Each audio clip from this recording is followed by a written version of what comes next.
but I believe everyone in this room has had a very significant and very important role in these children's lives, and I think that has a lot of value. I believe very strongly that every child should have a home, they should have parents, and they should have a family. And I'm so happy to see that all of you gathered together over here also today shows that you have so much love and so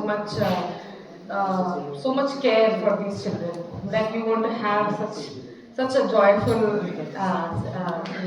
celebration today. So I'm very grateful to all of you. Thank you. And यहाँ लोग बहुत अच्छे हैं, सा ने बहुत अच्छा काम किया है, and ये celebration भी बहुत अच्छा था यहाँ पे. So thank you so much. You had a good time. Yes. মাজুলীৰ কাৰণে আজি এটা অতি ভাল দিন, এটা অতি পুণ্যৰ কাম আমি সকলোৱে মিলি কৰিব পাৰিলোঁ. আমাৰ দুটা অৰফেন চাইল্ড আছিলে, মাক দেউতাক নোহোৱা, আৰু আমাৰ সৌভাগ্যৰ কথা যে সুদূৰ আমেৰিকাৰ পৰা আহি, নন ৰেচিডেণ্ট ইণ্ডিয়ান অফক'ৰ্ছ তেওঁলোক, কিন্তু আমেৰিকাৰ পৰা আহি তেওঁলোকে আমাৰ এই ল'ৰা দুটাক এডপ্ট কৰিলে.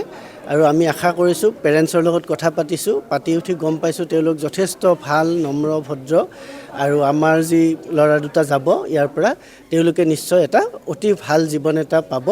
আৰু লগতে আমি পেৰেণ্টছকো অনুৰোধ জনাইছোঁ তেওঁলোকে যাতে মাজুলীখনক তেওঁলোকৰ ল'ৰা দুটাৰ ঘৰ হিচাপে পুনৰ আৰু মাজুলীত আহে, আৰু ল'ৰা দুটাই যদি কিবা কৰিব পাৰে ভৱিষ্যতে, মাজুলীৰ কথাও যাতে তেওঁলোকে সদায় মনত ৰাখে.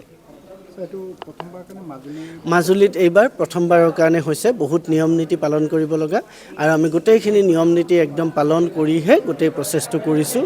আৰু লগতে তেওঁলোকৰ পেৰেণ্টছৰ এণ্টিচিডেণ্টছ আমি গোটেইখিনি চেক কৰিছোঁ, কৰিহে এই এডপশ্যনটো আমি এলাউ কৰিছোঁ. তেওঁলোকে আজিয়ে হয়তো যাব পাৰে উভতি, তেওঁলোকৰ সকলো কাম হৈ গ'ল. মাজুলীৰ কাৰণে যথেষ্ট আমি এটা ইতিহাসৰ নতুন দিন বুলি ক'ম, যিহেতু মাজুলীত প্ৰথমবাৰৰ কাৰণে এডপশ্যন দিছে. ছাৰহঁত আছে, এই ছাৰহঁতে যথেষ্ট কষ্ট কৰি আছে. আমাৰ দুটি শিশু মাজুলীৰ পৰা বিদেশলৈ গৈছে, আমেৰিকালৈ গৈছে. দুজন তেওঁলোকৰ পিতৃ মাতৃ হিচাপে তেওঁলোকক তুলি তালি ডাঙৰ দীঘল কৰিবলৈ লৈছে. তাতকৈ আৰু আমাৰ কি ডাঙৰ কথা হ'ব পাৰে যে দুজন অসহায় কিশোৰ বা শিশু তেওঁলোকক পিতৃ মাতৃ মৰম স্নেহে আদৰিবলৈ লোৱাটো মাজুলীৰ কাৰণে আটাইতকৈ গৌৰৱৰ বিষয় বুলি মই অনুভৱ কৰোঁ.